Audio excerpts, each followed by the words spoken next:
Salut à tous, c'est Samuel, on se retrouve pour une nouvelle vidéo. Oui, je vous refilme mon 3008, mais je vous le refilme en mieux que la première vidéo, parce que c'est une des premières vidéos de ma chaîne. Donc, je vous le refilme en mieux. N'hésitez pas à vous abonner à la chaîne, à mettre le pouce bleu, à activer la cloche pour les notifications. Et c'est parti pour la vidéo.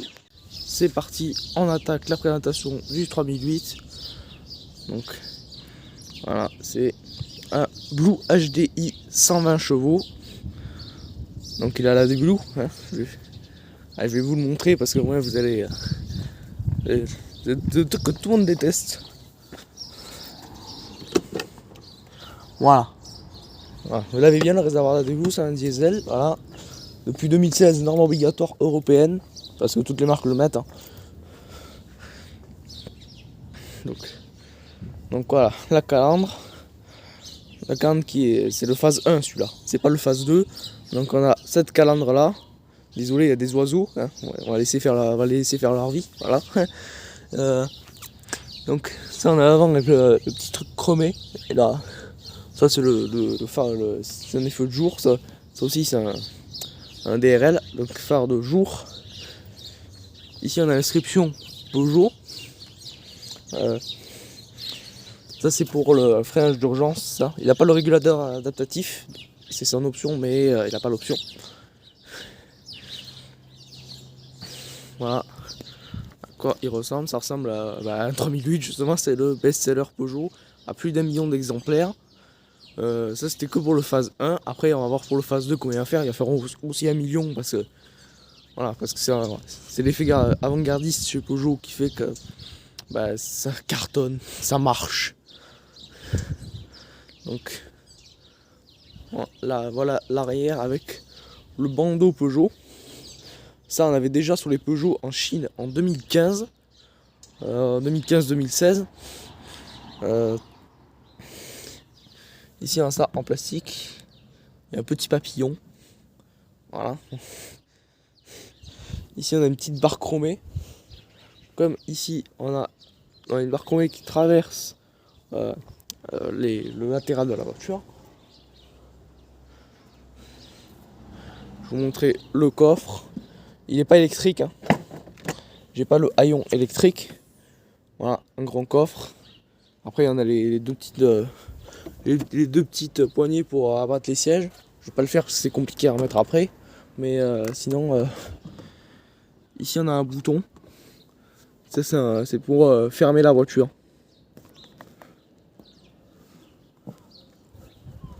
C'est pour fermer la voiture.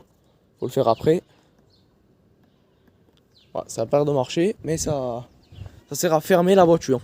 Voilà, tout simplement.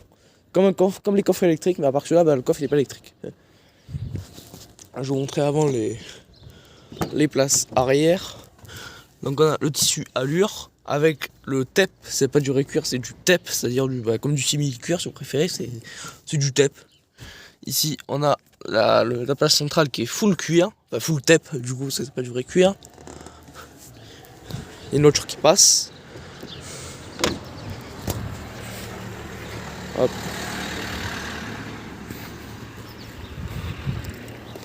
Voilà. C'est une voiture qui est passée. Donc j'allais vous montrer la trappe à ski face. C'est un accoudoir, le mettre derrière, c'est un accoudoir. Voilà. Qui fait aussi office de porte-gobelet.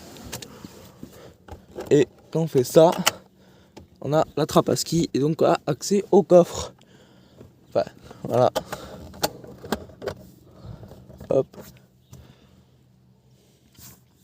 Ça qui est garni de TEP. Avec ça en plastique, au contour. Voilà à quoi ça ressemble, le tissu allure. On a le même sur toutes les allures. 408, les nouvelles 408 en allure et allure pas qu'elles l'ont. Donc voilà, ça c'est la clim qui est réglable à l'arrière. Ça c'est pour la régler. Ça c'est pour mettre des trucs à l'arrière. Il y a le même pour le siège passager. Là c'est du plastique. Voilà, la petite poignée chromée, la même qu'à l'avant. Là on a le bouton pour ouvrir les vitres. Là c'est un peu sale, mais c'est ce petit pour ranger des très petites choses. Ici on a le plastique qui est pas moussé. Il est moussé à l'avant je crois, mais ouais. Ça mousse pas sur les portes en général. Voilà, ça mousse mais à l'avant. Donc voilà. On va fermer la porte comme ça, on va être tranquille. Donc il a le. Donc l'intérieur, bah, les sièges pareil, TEP, tissu allure. On retrouve ce feutre effet tissu allure sur la porte. Ici on a du chromé. Voilà, du chrome et du chrome. Ça c'est en alu. Aluminium, le petit start là, le petit bouton start en alu. Après ça c'est chromé, voilà. Je vais sortir la clé qu'on peut mettre soit sur le porte-gobelet ou, solution très ingénieuse de Peugeot, on peut le mettre comme ça. Voilà, ça c'est Peugeot, ils ont fait, c'est un petit endroit pour le poser. Il y a le même sur le. Voilà, et on peut le mettre, voilà, il y a plusieurs endroits pour le mettre. Donc, on a le volant qui est classique de chez Peugeot depuis plusieurs années, avec la prise qui fait un peu plus sport sur les côtés. Le volant il commence un peu à. Voilà, il a des traces, mais bon, ça s'abîme, hein. C'est comme toutes les voitures. Mais bon, après, voilà, voilà, les petites traces, c'est rien. Le volant est surpiqué. À la base, c'est blanc, mais c'est devenu un peu gris. À la base, c'est un peu blanc, c'est un blanc, mais c'est devenu un peu gris avec le temps. Bon, c'est normal. Ça, c'est le frein à doigt, bouton start, comme je viens de dire. C'est une boîte mécanique 6 rapports. Et pour passer la marche arrière, il y a le petit bout à tirer. Hop, on fait ça. Et après, on passe comme ça. Et après, vous êtes en marche arrière. Après, il a la caméra de recul aussi. Bon, c'est allure, hein.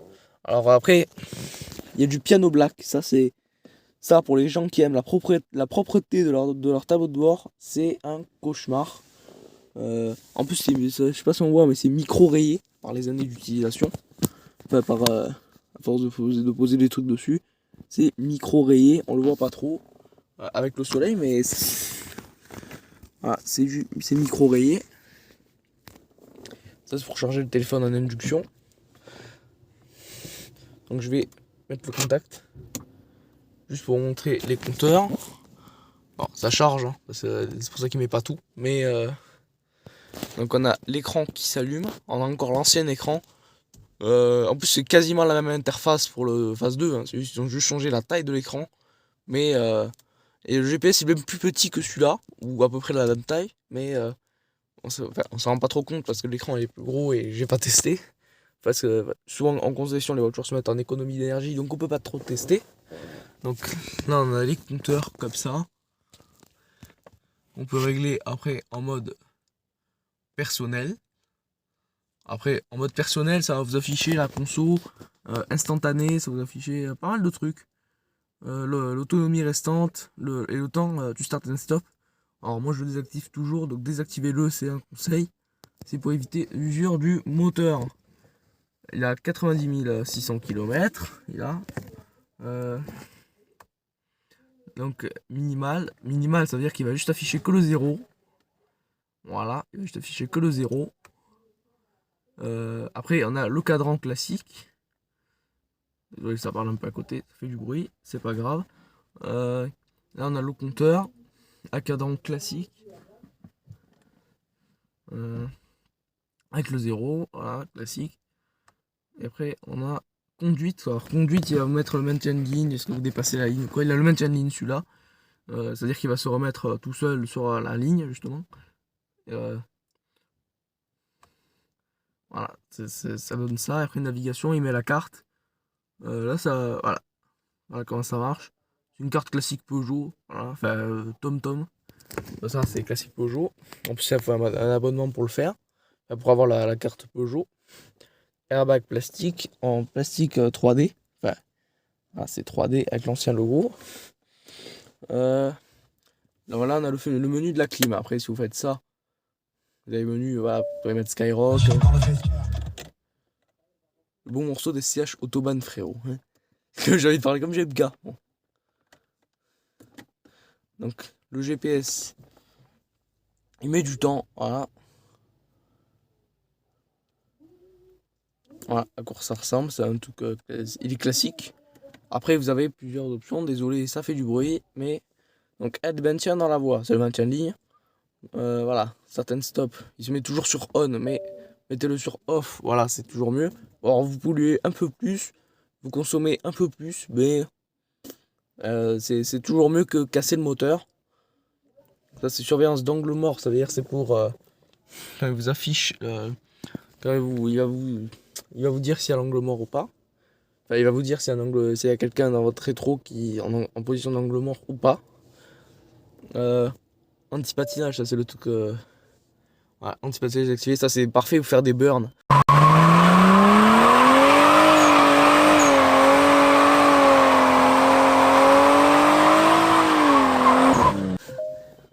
Bon, attention, c'est parfait pour faire des burns. Anti-patinage activé, voilà. Même le truc qui le met en vert, ça veut dire qu'il vaut mieux le laisser, ça veut dire.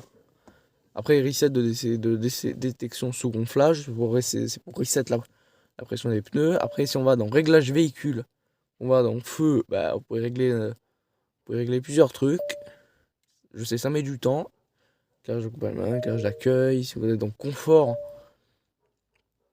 essuyage en marche arrière, vous avez plusieurs trucs. Éclairage d'ambiance. Alors, par contre, ça met une lumière un peu bleue, mais ça, on peut pas la changer. C'est pas. Ah si, on peut la. Ça, c'est juste pour régler l'intensité en fait. C'est juste pour régler l'intensité de quand ça s'allume là. Voilà, ça s'allume légèrement bleu, mais on peut pas changer la couleur comme sur la classe A. C'est le truc, voilà, c'est un peu l'inconvénient, mais bon, enfin c'est pas trop grave, mais voilà. Accès véhicule, voilà, vous avez plusieurs trucs, déverrouillage conducteur seul, sécurité, active safety brake, ça veut dire que c'est le freinage d'urgence. Voilà, reconnaissance préco vitesse, c'est pour le panneau de limitation de vitesse qui s'affiche là, juste en dessous du 0. Bon, il m'affiche 30 km/h.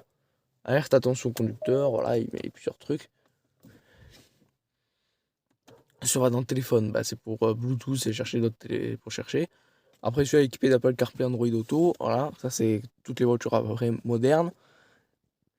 Voilà. Par contre, il n'y a pas de siège chauffant, il n'y a rien. Pour ceux qui veulent savoir. Mais après, il n'y a pas de bruit chauffant. Ça c'est pour recyclage d'air. Ça c'est pour le pare-brise chauffant à l'arrière. Et ça c'est pour la fermeture centralisée des portes. C'est ça que ça sert. Alors les commodos, voilà à quoi ils ressemblent. Ça c'est les commodos classiques Peugeot ça fait au moins 10-15 ans qu'ils sont là. Parce que sur les 307, 308.1, ben on a les mêmes. Donc pour changer le menu du cockpit, je vais pas vous montrer, mais on le fait à partir de ce bouton. Ça c'est la commande vocale, ça c'est pour volume. Ça c'est pour volume, on peut rester appuyé. Voilà, on peut rester appuyé. Même pas, c'est pas un vrai bouton, c'est-à-dire que je reste appuyé et ça marche pas. Il faut faire comme ça. On va faire comme ça.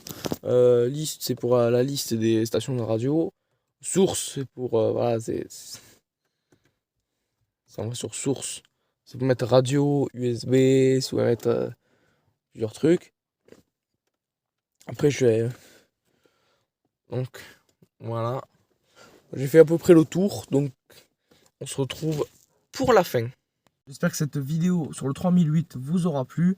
Je voulais juste refaire cette vidéo en mieux parce que c'était la première vidéo. Je savais moins faire des vidéos à l'époque. C'était à peu près il y a 2 ans.